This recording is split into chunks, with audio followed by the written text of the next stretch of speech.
बीमारी कोई भी हो इंसान के लिए तकलीफ का सबब बनती है, मगर वो बीमारियां जो मासूम बच्चों को मुतासिर करके उन्हें सारी ज़िंदगी के लिए माजूरी में मुब्तला कर दे, वाकई अज़ियतनाक होती है। ऐसे अमराज न सिर्फ एक बच्चे के ख्वाब छीन लेते हैं बल्कि पूरे ख़ानदान की खुशियों को भी मुतासिर करते हैं। यही वजह है कि इस तरह की बीमारियों का दुनिया से ख़ात्मा सिर्फ तिब्बी ज़रूरत नहीं बल्कि इंसानियत की बका और एक महफूज रोशन मुस्तकबिल के लिए नागुज़ीर है। जी हाँ, ये बीमारी है पोलियो, और इसको ख़त्म करने का एक ही मौसर तरीका है और वो है पोलियो वैक्सीन। आज हम बात करेंगे इस बीमारी और इसकी वैक्सीन के मुताल्लिक और ये जानने की कोशिश करेंगे कि पोलियो वैक्सीन की इफ़ादियत क्या है और इसको ना पिलाने के नुकसानात क्या हैं। नुक्ता नज़र भी जानेंगे, तिब्बी भी और दीनी भी। और इस पर बात करने के लिए इस वक्त मेरे साथ मौजूद हैं डॉक्टर बाबर। अस्सलाम वालेकुम डॉक्टर साहब। वालेकुम सलाम। कैसे हैं आप? अल्हम्दुलिल्लाह। डॉक्टर साहब, यहीं से शुरू करते हैं। ये बताइएगा पोलियो है क्या, कैसे इफ़ेक्ट करता है, किस एज में करता है और मतलब कितना ख़तरनाक साबित हो सकता है अगर इस पर फ़ौरन जो है ग्रिप ना किया जाए, इसका इलाज ना किया जाए। अच्छा देखिए, अगर हम डिजीज़ की बात करें तो दो तरह की डिजीज़ होती हैं। एक होती है जो क्यूरेबल होती हैं, मतलब जिनका इलाज हो सकता है, और कुछ बीमारियां ऐसी हैं अगर वो हो जाएं तो उनका इलाज नहीं हो सकता। तो ऐसी बीमारियों की ट्रीटमेंट के लिए फिर वैक्सीनेशन होती है, जिनमें एक बीमारी पोलियो है।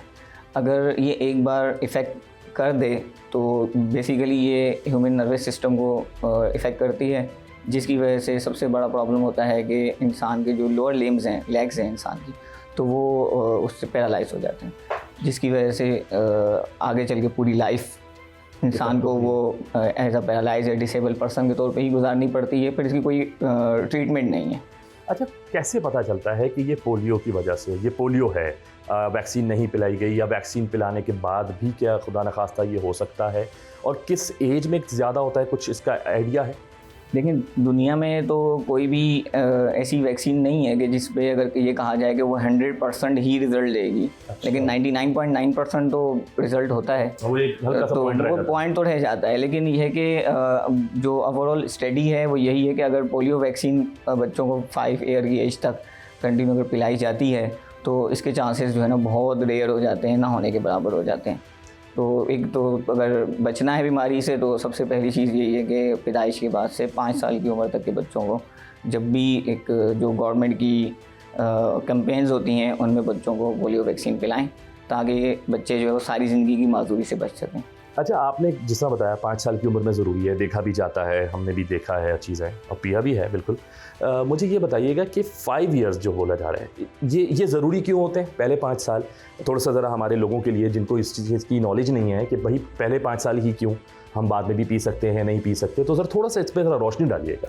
अच्छा देखिए, हमारा जो इम्यून सिस्टम है जो हमें बीमारियों से रोकता है वो बेसिकली 2 तरह का होता है। एक इनेट इम्यून होता है, एक जो होता है वो एडॉप्टिव होता है।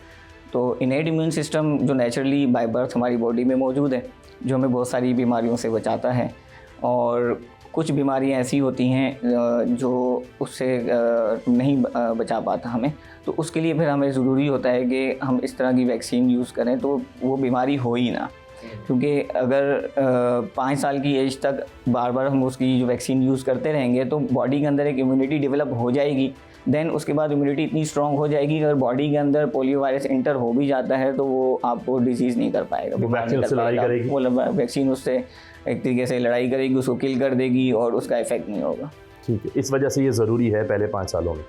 अच्छा, बहुत सारी जगहों पर इसके ख़िलाफ़ कुछ हो जाता है, तो इस सवाल को मैं इसलिए कर रहा हूँ कि आप ताकि रोशनी डालें लोगों के लिए ज़रूरी क्यों है। अक्सर गांव देहातों की तरफ ये सुनने में आता है कि वहाँ पर लोग मना कर देते हैं इसको पीने से, जबकि बार बार मैं कहता हूँ शायद रोज़ाना की बुनियाद पे पोलियो पर बात होती है पूरी दुनिया में, इस मुल्क में भी, लेकिन फिर भी लोगों तक शायद वो नॉलेज नहीं पहुँच पाती, वो समझ नहीं पाते। तो थोड़ा आसान लफ्ज़ों में अगर समझाया जाए कि क्यों ज़रूरी है तो प्लीज़। देखें, कुछ कंट्रोवर्शियल चीज़ें हैं जिसकी वजह से कुछ लोग जो है वो उनके तहफ़्फ़ुज़ात हैं, एतराज़ात हैं, तो उनको हल करने की ज़रूरत है ना, उनको एजुकेट करने की ज़रूरत है, उनको बताने की ज़रूरत है कि जो तहफ़्फ़ुज़ात हैं वो ठीक हैं या गलत हैं। कैसे इसमें अब देखें, एक नेशनल जो हमारी लेबॉर्ट्री है इस्लामाबाद में फॉर बायोलॉजिकल्स, ये जो वैक्सीन वगैरह से वाले से रिसर्च करती हैं, तो 2015 में इस पे इन्होंने पूरा इस पे रिसर्च किया और ये उनकी रिपोर्ट है कि इस वैक्सीन में इस तरह के कोई एडवर्स इफेक्ट नहीं है जिस तरह के समझे जाते हैं। ये मतलब हाँ बिल्कुल, ये जो हमारी रिपोर्ट है ऑफिशियली इस्लामाबाद से, जो हमारी नेशनल लेबॉर्ट्री है फॉर बायोलॉजिकल्स, उनकी ऑफिशियल रिपोर्ट है। हम किसी फॉरेन कंट्री की किसी और की रिपोर्ट की बात नहीं कर रहे कि उस पर किसी को कोई डाउट हो कि वो क्या हो सकता है क्या नहीं हो सकता, लेकिन पाकिस्तान की अपनी लेबॉर्ट्री की रिपोर्ट है कि इसमें इस तरह के कोई एडवर्स इफेक्ट नहीं है। बाकी देखें, एडवर्स इफेक्ट तो हर मेडिसन के होते हैं। आप ये नहीं कह सकते कि दुनिया के अंदर कोई भी ऐसी मेडिसन है जिसका कोई साइड इफ़ेक्ट नहीं है, लेकिन साइड इफ़ेक्ट माइनर जो साइड इफ़ेक्ट होते हैं उनको आप इग्नोर कर सकते हैं। और हर वैक्सीन का साइड इफ़ेक्ट होता है, लेकिन वो साइड इफ़ेक्ट नॉर्मली क्या होता है कि आर्जी तौर पे फीवर हो जाता है बच्चे को, ठीक है, या कोई एलर्जिक रिएक्शन हो सकता है, लेकिन वो बहुत रेयर होते हैं। तो वो बेसिकली ये भी एक नेचुरल प्रोसेस है। जब भी कोई वैक्सीन आप किसी बॉडी में इंसर्ट करेंगे तो ये एक नॉर्मल प्रोसेस है कि उसको अगर कुछ थोड़ा बहुत फीवर हो जाए 1-2 दिन के लिए, 3 दिन के लिए, तो ये कोई इतना बड़ा इफेक्ट नहीं है। एक आम जहन के लिए, एक ऐसा देहाती जहन जिसके जहन में ये सवाल आ जाए, आप समझ लें मैं उसकी तरफ से ये सवाल पूछ रहा हूँ कि ये वैक्सीन दूसरी वैक्सीन से कितनी मुख्तलिफ है। क्योंकि अगर उसने लाइफ में किसी भी किस्म की कोई वैक्सीन यूज़ हुई हो, उस बंदे ने या उस औरत ने अगर अपने ऊपर ली है वो वैक्सीन यूज़ की है, कोई भी साइड इफ़ेक्ट हो सकते हैं जैसे आपने कहा होते हैं। अब उसका बच्चा है तो वो छोटा जहन है, नहीं समझ पा रहा उस बात को, उस नॉलेज को, तो वो परेशान हो सकता है। तो उससे अगर रिलेट कर दें किसी वैक्सीन से तो क्या मुख्तलिफ है या नहीं? देखिए, वैक्सीन का सबका काम तो एक ही है ना, बॉडी की इम्यूनिटी को डेवलप करना, ठीक है। वो बूस्ट करती है हमारी बॉडी की इम्यूनिटी को, चाहे कोई भी वैक्सीन हो, सबका यही काम है। और उनका स्पेसिफिक रिएक्शन होता है। देखिए, आप बच्चे पैदा होने के बाद से उसको वैक्सीन लगना शुरू होती हैं, और हर तरह की वैक्सीन लग रही हैं और एक अरसे से लग रही हैं, और पोलियो वैक्सीन भी एक अरसे से ही लग रही है। तो अभी तक जो ऑब्जेक्शन किए जा रहे हैं वो एक मिथ ही है, फ़िलहाल कोई उसका साइंटिफिक प्रूफ तो नहीं है। तो जाहिर सी बात है, हम तो बात करेंगे एक साइंटिफिक प्रूफ पे। जब कोई प्रूफ नहीं है तो फिर हमें रिस्क लेने की क्या ज़रूरत है कि हम ना पिलाएं बच्चों को, और सारी ज़िंदगी अल्लाह ना करे बीमारी हो जाए तो सारी ज़िंदगी की माजूरी है। अब इसमें एक इम्पॉर्टेंट चीज़ ये कि सिर्फ माजूरी नहीं है, कुछ केसेस में ये भी पॉसिबल है कि ये जो वायरस है तो आपके इम्यून सिस्टम को इस तरह डिस्टर्ब कर दे कि आपका जो रिस्पायरेटरी सिस्टम है उसको इफेक्ट कर दे, आपके जो फेफड़े हैं उनके मसल्स जो हैं उनको वो पैरालाइज कर दे, तो डेथ भी हो सकती है। ये रेयर है, मतलब ज़्यादातर इफेक्ट हो सकती है, ये भी पॉसिबिलिटी है। तो सिर्फ पैरालाइज होना नहीं है, ये पॉसिबिलिटी भी हो सकती है। अच्छा, ये मैंने देखा है अक्सर हुआ कि बच्चा अगर 4 साल 5 साल का है, 3 साल का है, उसको पोलियो वैक्सीन के लिए इसकी वैक्सीनेशन हो रही है। अगर बच्चे को नज़ला है, ज़ुकाम है, बुखार है, कोई बीमारी है, तो उसके बीच में या उसकी कोई एंटीबायोटिक अगर डोज चल रही होती तो ये वैक्सीन नहीं दी जाती। इसकी क्या ख़ास वजह है कि अगर कोई एंटीबायोटिक चल रही तो ये वैक्सीन नहीं दी जाती? असल में देखें, ड्रग इंटरेक्शन भी होता है ना, तो और वैक्सीन जो है वो नॉर्मली ये प्रेफर किया जाता है कि आपकी इम्यूनिटी वीक ना हो ओवरऑल ना, जैसे फ्लू वगैरह आपको और ऑलरेडी इन्फेक्शंस हैं कोई, तो ऐसा ना हो उसकी वजह से कोई ड्रग इंटरेक्शन हो, तो थोड़ी सी इस वजह से एहतियात की जाती है। इस वजह से एहतियात की जाती है, मतलब खुदा ना खास्ता वो एक वही वाली मिथ आ जाती है कि इसकी वजह से कुछ हो सकता है, तो ऐसा चांस नहीं है, लेकिन किसी और मेडिकल खुद रोकता है इसको, किसी और मेडिसिन की कोई एडवर्स इफेक्ट की वजह से। देखिए, एलर्जिक रिएक्शन तो किसी भी मेडिसिन से हो सकता है ना, ठीक है। तो सिंपल पैरासीटामोल की बात कर लें तो बहुत सारे लोगों को उससे एलर्जिक रिएक्शन हो जाता है, और फिर बॉडी पे फिर वो डिटेल में जाना पड़ेगा कि क्यों हो रहा है, क्या हो रहा है, फिर वो डिटेल होगी, ठीक है। और फिर अगर पोलियो वैक्सीन साथ में है और अगर किसी भी और मेडिसिन से भी हो गया कोई, तो वो लोगों ने तो यही समझना कि शायद पोलियो वैक्सीन की वजह से मसला हो गया, की वजह से होगा। सही कह रहे हैं। अच्छा डॉक्टर साहब, ये बताइएगा कि अगर खुदा ना खास्ता फैमिली में किसी को हो चुका है, पहले पोलियो हुआ है, तो क्या आगे और ये ट्रांसफ़र भी हो सकता है? इसके भी चांसेस? ये जेनेटिक डिसऑर्डर नहीं है। अच्छा, जो जेनेटिक डिसऑर्डर्स होते हैं वो ट्रांसफ़र होते हैं। इसमें ये एनवायरनमेंट से हो सकता है, ठीक है। एनवायरनमेंट से ट्रांसफ़र हो सकता है थ्रू ड्रॉपलेट्स, जैसे छीन जाए कोई, उससे ड्रॉपलेट्स की वजह से, या आजकल सारी बीमारियां लगती हैं। हाँ, और फीसिस के ज़रिए, ठीक है, तो फीसिस हो सकता है।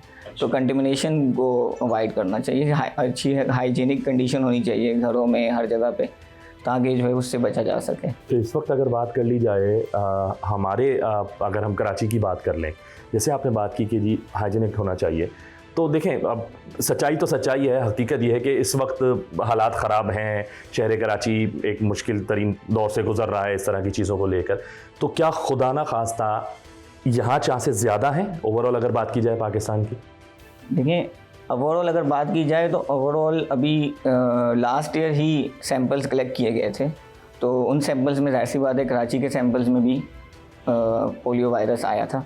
सीवरेज सिस्टम के जो है, सीवरेज पानी जो है सीवरेज का, सीवरेज के पानी से ज़्यादा हो सकता है ये? वही बताया ना आपको, फीसिस के ज़रिए ये सीवरेज पानी में शामिल होगा।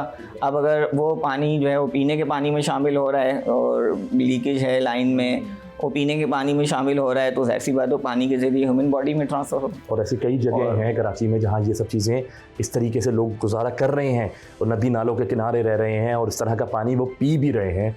तो अल्लाह ना करे कि उनके साथ ऐसा हो, उनके बच्चों का अल्लाह ताला महफूज रखे।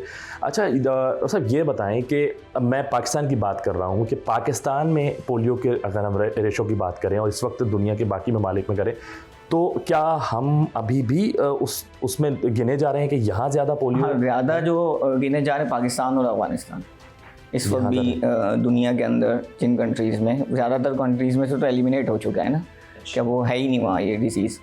और अभी जिन कंट्रीज़ में है तो उनमें सबसे जो ज़्यादा है वो पाकिस्तान और अफगानिस्तान, ये दो कंट्रीज़ हैं। क्या मेडिकल साइंस इसका इलाज ढूंढने की कोशिशें नहीं कर रही कि आगे चल के जब बच्चा बड़ा हो जाता है 15-20 साल में, तो क्या कोई तरीका है कि वो वापस आ सके? रिसर्च तो हर चीज़ पे की जा रही है, लेकिन ये चीज़ याद रखेंगे जो हमारा नर्वस सिस्टम है, इसके जो सेल्स हैं अगर ये डैमेज हो जाते हैं तो इनकी ग्रोथ दोबारा नहीं होती, मतलब ये नए सेल्स नहीं बनते, बहुत कम कंडीशन में रिपेयर हो सकते हैं, लेकिन अगर ज़्यादा डैमेज हो चुका है तो वो रिपेयर नहीं होता, चाहे वो किसी भी बॉडी के पार्ट को कंट्रोल कर रहा हो। हमारा जो भी नर्वस सिस्टम है, तो इसका ये पॉसिबल नहीं है, उसकी रिपेयर फ़िलहाल नहीं है।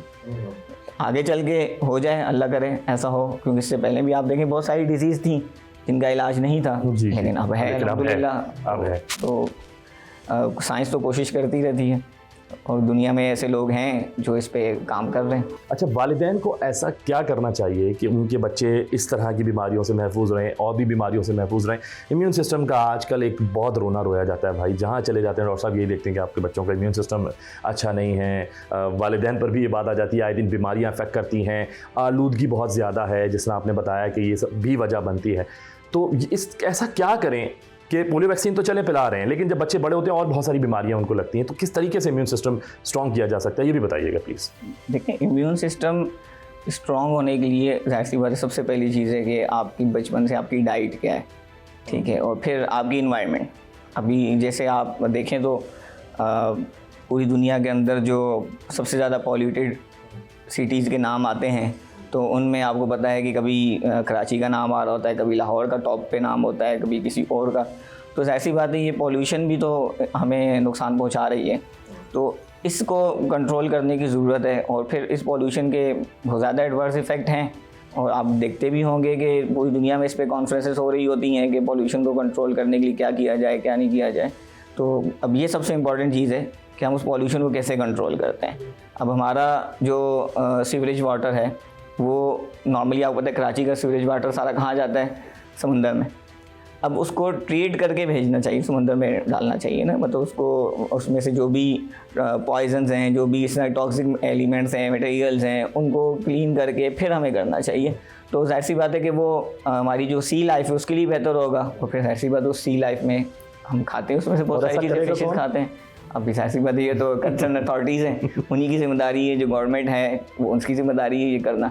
हाँ नहीं, वो तो फिर ज़ाहिर है हम जब बच्चों को पानी में भेजेंगे तो बीमारियां लगेंगी। बहरहाल डॉक्टर साहब यहाँ पर एक ब्रेक ले लेते हैं और उस ब्रेक के बाद आपसे कंटिन्यू करेंगे। जी देखें, बड़ी अच्छी नॉलेज जो है वो डॉक्टर साहब शेयर कर रहे हैं हमसे और हमें वाज़े बता रहे हैं कि किस तरह से हम लोग अपने बच्चों को पोलियो से बचा सकते हैं। इनकी बात को आप गौर से सुने और उस पर अमल भी करें। और अभी कहीं मत जाइए, क्योंकि यहाँ वक्त तो एक छोटे से ब्रेक का, ब्रेक के बाद और बहुत सारी बात करेंगे डॉक्टर साहब से। तो मिलते हैं इस ब्रेक के बाद।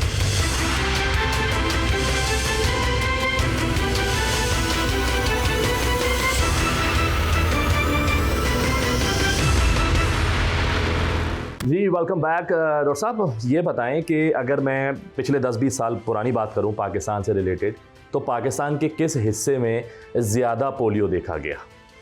देखिए सबसे ज़्यादा अगर देखा जाए रेशियो तो जो है ना, हमें फाटा के जो हमारे एरियाज़ हैं, जो साबका फाटा है जो भी सूबा सरहद में शामिल हो चुके हैं KPK में, तो वहाँ रेशियो ज़्यादा है। और कुछ बलूचिस्तान के एरियाज़ हैं जहाँ से हमें ये बार बार नज़र आ रहा होता है कि वहाँ इफ़ेक्ट हो रहे हैं। लेकिन बड़े शहरों में भी हम आप ये नहीं कह सकते कि बड़े शहरों में नहीं है, कराची, लाहौर, फैसलाबाद, इस्लामाबाद, यहाँ पे भी है, लेकिन उन एरियाज़ में ज़्यादा है। अब उसकी बहुत सारी वजूहात हैं। एक तो ये है कि वो इस तरह के इलाके हैं कि इतने दूर तक एक्सेस करना थोड़ा सा जो वर्कर्स होते हैं उनके लिए भी मुश्किल होता है।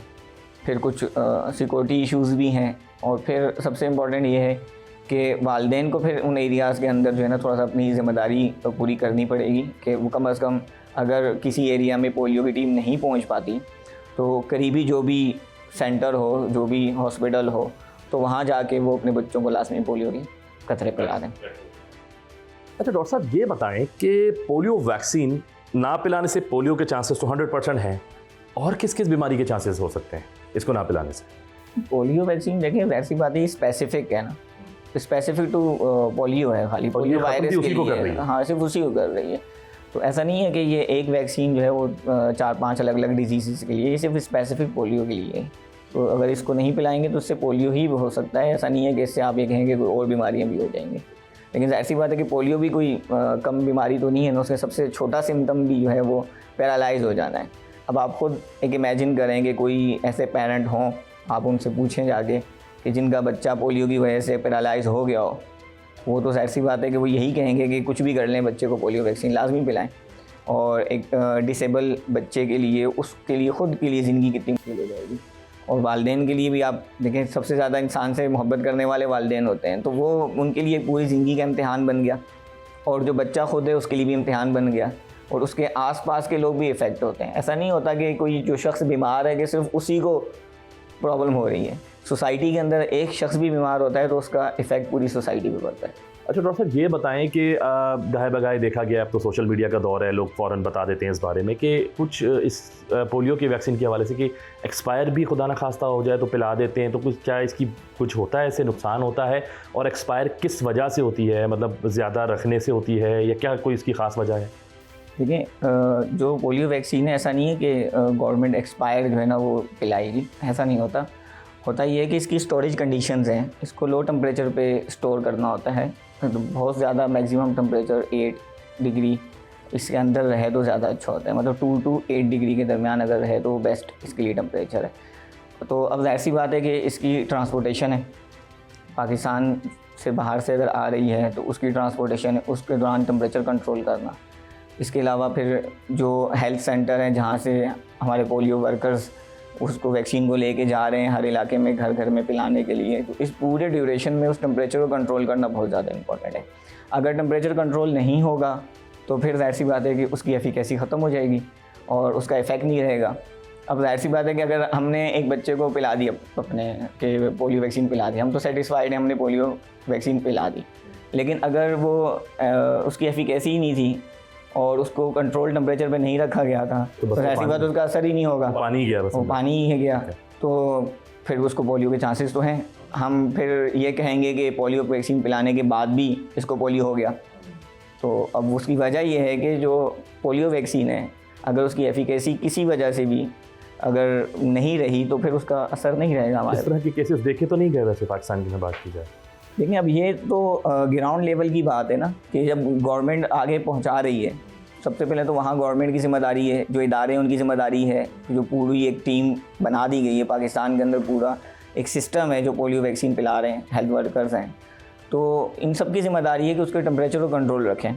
और उसके लिए जो है वो आइस में इसको रखा जाता है, आइस क्यूब्स वगैरह दिए जाते हैं साथ में जो हेल्थ वर्कर्स होते हैं, कि वो उसके अंदर ही रखें उसको, और जैसे किसी बच्चे को पिलाएं और वापस उसके अंदर रखते हैं। क्योंकि ऐसी बात देखें, अब आजकल अगर आप देखें कराची में टेम्परेचर जो है वो 40 के अराउंड है, तो ये तो ऐसी बात है कि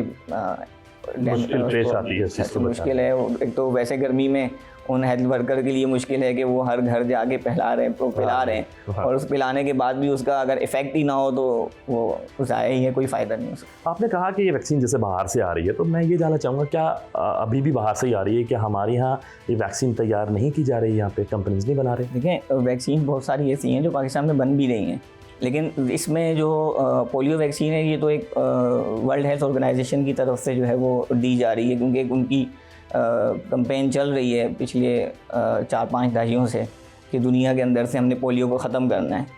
और उस हवाले से जो है वो वर्ल्ड हेल्थ ऑर्गेनाइजेशन जो है वो पूरी दुनिया के अंदर ही वैक्सीन डिस्ट्रीब्यूट कर रही होती है। तो उसी सिलसिले में पाकिस्तान में भी वो देते हैं और यहाँ फिर उसको हम पिला रहे होते हैं बच्चों को। अच्छा, पाकिस्तान के अंदर पोलियो को ख़त्म करने की वैक्सीन का एक निज़ाम तो देखा जाता है सही तरीके से चल रहा है, इसकी आगाही कैसे दी जा रही है लोगों को? इस हवाले से गवर्नमेंट लेवल पर तो खैर नज़र आता है, लेकिन अगर हम इलाकाई तौर पर बात कर लें जहाँ पर हमेशा ये मसले मसाइल आते हैं, जैसे आपने कहा कि नॉर्दर्न साइड पर आ जाते हैं, तो क्या वहाँ पर मेडिकल पॉइंट ऑफ व्यू से किसी किस्म की अवेयरनेस प्रोग्राम्स होते हैं इस चीज़ के लिए? अभी तक तो कोई इस लेवल पर होते हुए नहीं देखे गए। हाँ, ये ज़रूर है कहीं कुछ कॉन्फ्रेंसेस करवा रही होती है गवर्नमेंट, उलमा को बुला लिया, कुछ मेडिकल स्पेशलिस्ट को बुला के उनसे एक पैनल डिस्कशन हो गई, लेकिन जिस लेवल पर होनी चाहिए उस लेवल पर नहीं है। उसके लिए ज़रूरी है कि जिस तरह एक पूरी पोलियो टीम्स हैं, तो इस तरह की टीम भी होनी चाहिए जो अवेयरनेस भी दे, ख़ासतौर पे उन इलाकों के अंदर जहाँ पे लोगों के पास अवेयरनेस नहीं है और वो एक सोच रहे हैं कि ये नुकसान है, गलत है, तो वहाँ अवेयरनेस देना ज़रूरी है। अगर हम इस पर ज़बरदस्ती करेंगे कि नहीं पिलानी है, और उस पर जैसे आपको पता है अभी लॉस भी बन गए हैं, अगर कोई इनकार करता है तो उस पर कुछ लॉस भी हैं, तो वो भी सेटिस्फाइड तो नहीं है ना पिला के, और वो भी हर कोशिश करेगा कि मैं किसी भी तरीके से अवॉइड कर लूँ। और वैसे भी हमारे यहाँ तो ये हमारा पसंदीदा मशगला है ना कि लॉ तोड़ना, ठीक है। अब जो भी लॉ बनता है तो हम उसको फॉलो करने की कोशिश करते हैं कि ना ही फॉलो करें तो ज़्यादा अच्छा है। तो उसके लिए ज़रूरी है कि उल्मा हर इलाके के अंदर, देखें मसाजिद मौजूद हैं, उल्मा अपना किरदार अदा करें। हर इलाके के अंदर डॉक्टर्स मौजूद हैं, चाहे वो गवर्नमेंट डॉक्टर्स हैं या प्राइवेट डॉक्टर्स हैं। देखिए, आप जब डॉक्टर हैं तो आपका काम है अवेयरनेस, ठीक है। अब ज़रूरी नहीं है कि हर चीज़ के लिए आपको पैसे मिले ही मिले, कुछ काम इंसान नेक नियति से भी कर ले, ठीक है। इसी तरह असातिज़ा को भी इन्वॉल्व करना चाहिए, क्योंकि हर बच्चा स्कूल तो जाता है ना अप्रॉक्सीमेट, ठीक है। वो ठीक है कि हमारा लिटरेसी रेट वो नहीं है कि हम कहें कि 100% बच्चे स्कूल जा रहे हैं, लेकिन जो स्कूल नहीं जा रहा वो मदरसे जा रहा होगा, जो मदरसा नहीं जा रहा, स्कूल नहीं जा रहा, वो कभी कोई बीमार होगा नहीं, घर से हॉस्पिटल जा रहा होगा। तो ऐसा तो नहीं हो सकता ना हम कहेंगे ये 3 जगह ऐसी हैं कि जहाँ पाकिस्तान का कोई बच्चा ऐसा इन तीनों में से किसी जगह भी नहीं गया। शायद बहुत रेयर कोई हो कि वो कभी बीमार ना हुआ हो, या उसने मदरसा भी ना पढ़ा हो, उसने स्कूल भी ना पढ़ा हो। तो अगर इन 3 हमारे जो इदारे हैं, इन 3 इदारों का अगर इस्तेमाल किया जाए, और इन 3 इदारों के जो लोग हैं वो इसमें अगर अपना किरदार अदा करें, तो यकीनन एक अच्छा जो है वो रिज़ल्ट आ सकता है। तो डॉक्टर साहब, एक बात ये बताइएगा, खुदा न खास्ता 1 साल 1.5 साल की उम्र में किसी बच्चे को पोलियो हो जाता है, जबकि 5 साल की उम्र तक तो उसको दवाई पिलाई जाती है, तो क्या उसकी वैक्सीन उस चीज़ को ख़त्म करेगी अगर उसको पिलाई जाती है आगे? और क्या कोई वैक्सीन ऐसी है कि खुदा न खास्ता इनिशियल कोई चीज़ नज़र आती है, इसके सिम्टम्स नज़र आते हैं, तो क्या कोई ऐसा है जो इस चीज़ को रोक सकता है, किल कर सकता है? देखें, एक बार हो गई डिजीज़ तो इरिवर्सिबल है, भले वो छोटी है 1-1.5 साल की एज में भी हो जाए। एक बार पैरालाइज अगर हो गए हैं तो वो इरिवर्सिबल है। फिर उसके बाद आप अगर वैक्सीन पिला भी रहे हैं तो ये हो सकता है कि फ़र्दर कोई नया वायरस अटैक ना करे, लेकिन वो रिकवर नहीं हो सकता, ये पॉसिबल नहीं है। अभी तक कोई इस तरह का वैक्सीन नहीं बनी है, कोई इस तरह की और मेडिसिन नहीं है कि जो रिकवर कर ले। थैंक यू डॉक्टर साहब, आपने बाकी टाइम निकाला हमारे लिए और बहुत अच्छी इन्फॉर्मेशन शेयर की है। उम्मीद करते हैं आपकी गुफ्तगू से लोग बहुत कुछ सीखेंगे और अपने बच्चों को पोलियो वैक्सीन पिलवाएंगे। वो एक जो डर है शायद इंशाल्लाह वो आज ख़त्म हो जाए। बहुत शुक्रिया डॉक्टर साहब आपका, और प्लीज़ आप लोग कहीं मत जाइएगा क्योंकि यहाँ वक्त हुआ एक ब्रेक का, और ब्रेक के बाद हम पोलियो के हवाले से अभी मज़ीद गुफ्तगू करेंगे। तो मिलते हैं इस ब्रेक के बाद।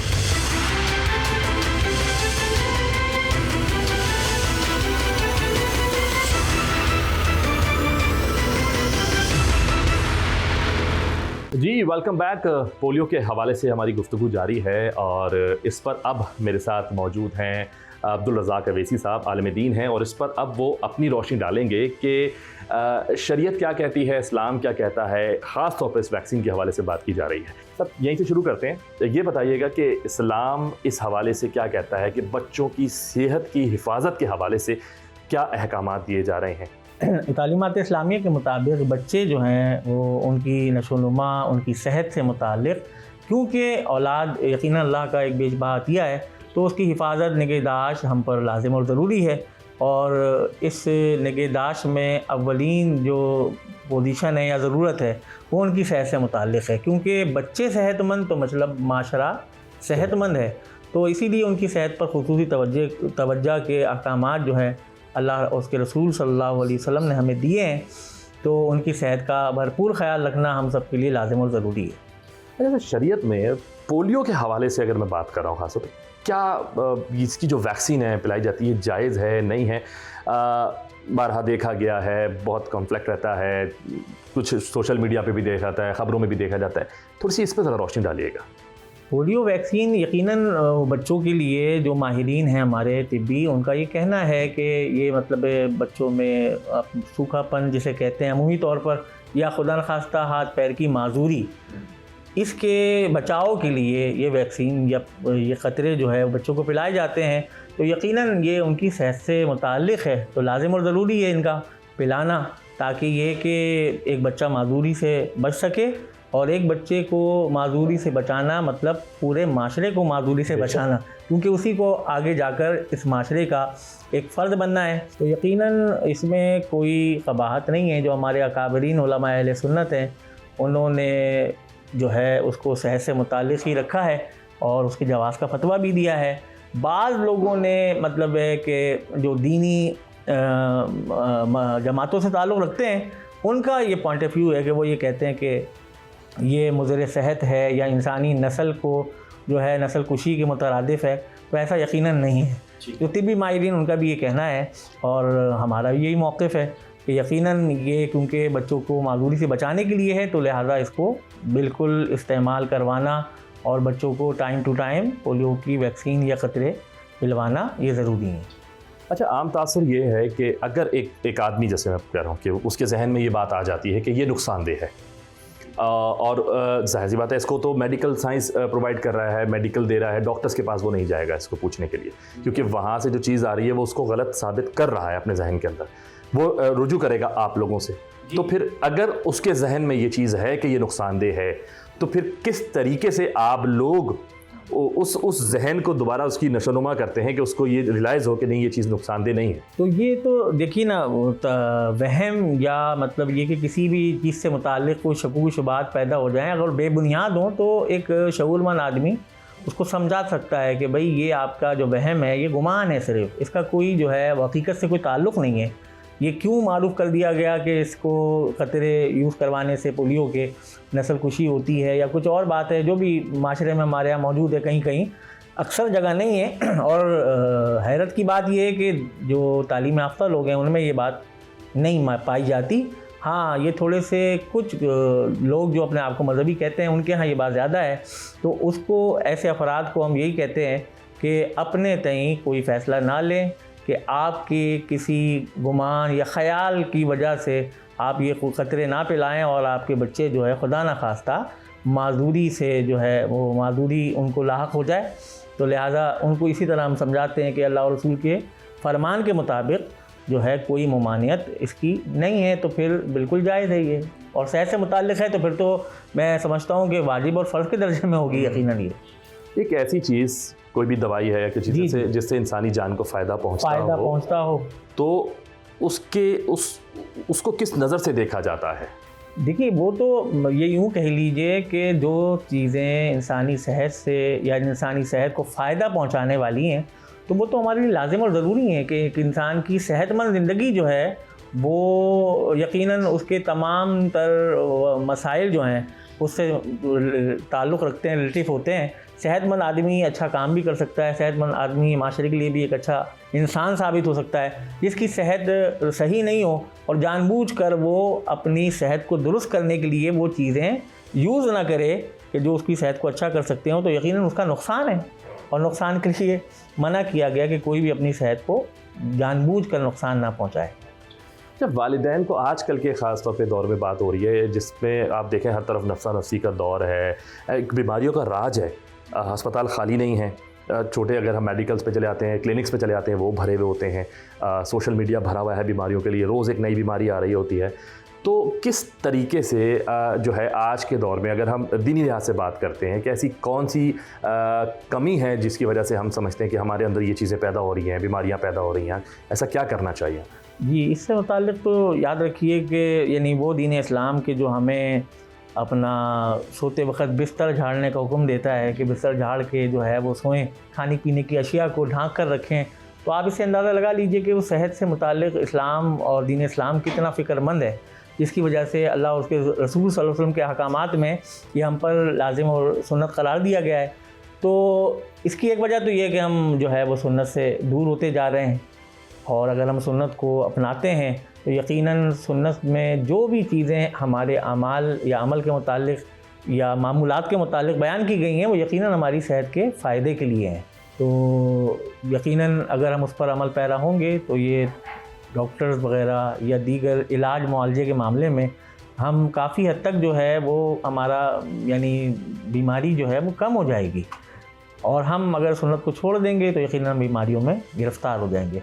सुन्नत का जो दर्जा है कि वो तो हम पर लाजिम है हुजूर की इताअत, मगर मैं क्योंकि सेहत से मुताल्लिक़ आपने सवाल किया तो इसीलिए उसी तनाजुर में आपको जवाब दे रहा हूँ कि जो सुन्नत है नबी करीम सल्लल्लाहु अलैहि वसल्लम की, तो यकीनन उसमें जो है वो इन बातों पर तवज्जो दी गई है कि अपना गिलास बर्तन को देख कर पानी पीना, बैठ कर पानी पीना, और जो अपना माहिरीन है तिब हैं उनका ये कहना है कि इन सारी चीज़ों को जब हमने परखा है तो हमने उनको सेहत अफ़ज़ा पाया है, बल्कि सेहत के मुताबिक पाया है। तो यकीनन हुजूर पाक अलैहिस्सलाम का हर अमल हमारे लिए जो है वो पसंदीदा भी है और हमारी सेहत को फ़ायदा पहुँचाने वाला है। अच्छा, मेडिकल पॉइंट ऑफ व्यू से पोलियो के हवाले से जो है ना देखा जाता है कि बड़ी बड़ी कॉन्फ्रेंसेस भी होती हैं, प्रोग्राम्स जो है मुनक़्क़िद किए जाते हैं, आगाही मुहिम अगर हम इश्तिहारात की सूरत में देखें तो होती हैं।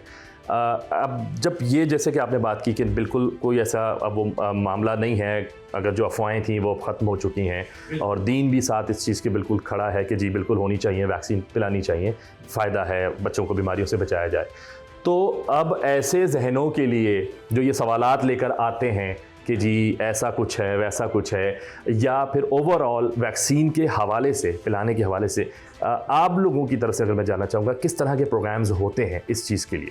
इसके हवाले से अमूमन जो है हम यही बात कहते हैं कि जब आपके पास कोई प्रूफ नहीं है, कोई सबूत नहीं है और आप कोई तिब के शोबे में बड़ी महारत नहीं रखते, तो फिर आप कैसे कह सकते हैं कि इस वैक्सीन के कोई नुकसानात हैं। तो उनको यही समझाते हैं कि आपका ये कहना जो है बग़ैर दलील के है, और बग़ैर दलील की बात की कोई वक़्त नहीं होती। आप सुनी सुनाई बात पर अमल कर रहे हैं और ना जाने ये बात किसने जो है फैलाई है। तो उनको इसी तरह ये कहकर समझाया जाता है, उलमा के साथ जब वो आते हैं और इस तरह के सवालात करते हैं तो उनको यही जवाब दिया जाता है कि ये सारी बातें बेबुनियाद हैं, इनका कोई प्रूफ नहीं है। और फिर जो हमारे जो अकाबिरीन हैं उनका इससे मुताल्लिक़ जो है वो फतवा या उनकी जो गुफ्तगू है वो मौजूद है। उन्होंने कहा कि जायज़ हैं बिल्कुल यकीनन। अच्छा, छोटे गांव देहातों की तरफ अगर मैं जाते हैं, हम बात करते हैं, वहाँ पर इतना ज़्यादा टीवी का देखना नहीं है, सोशल मीडिया का इस्तेमाल नहीं है, तो लोग मुकम्मल तौर पर आगाह नहीं हैं इस चीज़ से कि ये उनकी बच्चों की ज़िंदगी के लिए ज़रूरी है, सेहत के लिए ज़रूरी है। वो शायद आज भी उसी दौर में फंसे हुए होंगे, सुनी सुनाई बातों पर किसी ने कहा, उनके पुराने ज़माने में तो उसको वो कंटिन्यू करते आ रहे हैं कि नहीं पिलानी नहीं पिलानी, और अल्लाह ना करे वो इस तरह की बीमारी का शिकार उनके अपने घर में भी अगर कोई हो गया है, उसके बावजूद वो नहीं मान रहे।